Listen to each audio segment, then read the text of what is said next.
As Sandy made landfall this week and impacted much of the country's northeast, many people kept in touch with loved ones or stayed up to date on news through social media. Joining me now to talk about online engagement and what it means for the future of our communication is John Steinberg. He's president of BuzzFeed.com. John, good to have you on the program. Thanks for spending the time. Thanks, Maria. Good to be here. On any normal day, your site offers a picture of what stories or ideas are viral on the internet and across social media. Tell us what that picture said while Sandy was hitting landfall and what it has been saying since the storm. Well, it was amazing. On the day of the storm, when it really hit, we actually ended up getting 2 million unique visitors. That an enormous amount of traffic. People seemed to be at home, by and large, having internet connectivity, locked in their homes, looking to share what was going on in their various neighborhoods. And many of the most credible reports of what was going on, areas flooded, where damage was occurring, was happening on social media. So I think it was really a pivotal moment for Twitter and Facebook, not unlike the Arab Spring was in spreading that kind of information. So for so many who lost power during the worst of the storm, a working smartphone was the only way to get information.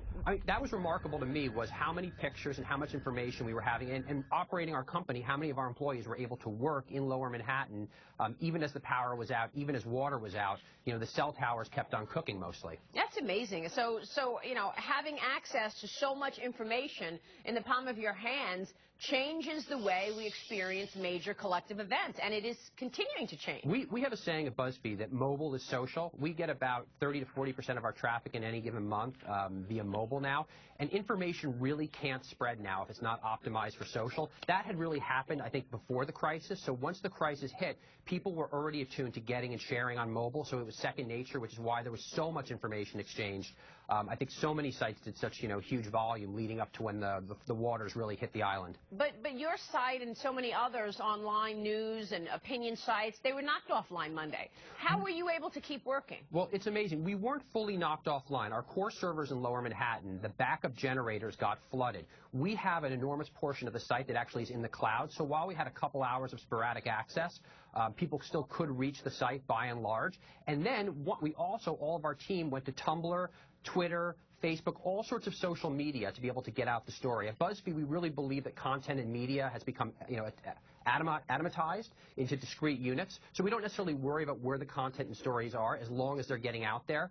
And now we're fully back up in the cloud. We were fully back up in the cloud since the morning after. And BuzzFeed takes a pretty lighthearted tone, normally covering celebrity stories, funny animal pictures. How do you balance the sheer volume of data online with quality? Yeah, well, we actually have an enormous amount of quality now. Under our editor-in-chief, Ben Smith, we have probably some of the most in-depth political coverage out there right now. We've got people covering both campaigns. We have a style vertical. We have a food vertical.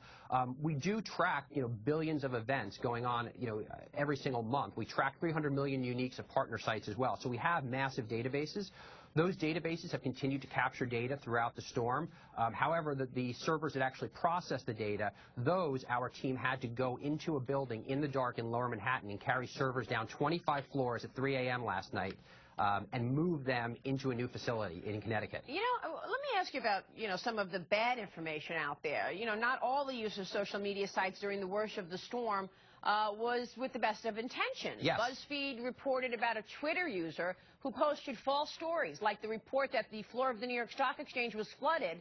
I knew that it wasn't. I was in touch with the NYSE. Yes. Should this man be brought up on any charges? Well, first, what's amazing about social media is it has a reputation for spreading false rumors. But as our writer John Herman pointed out in our technology vertical, false information spreads quickly on the internet, and it's corrected quickly on the social web.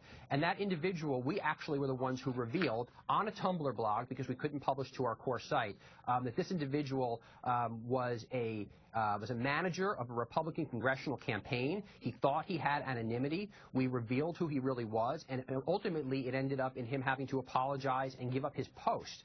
So I think social media, on the net, it works out well because information spreads quickly, both negative and correction. John, good to have you on the program. Thanks so much. Thank you, Maria. We appreciate it. John Steinberg joining us. Up next on the Wall Street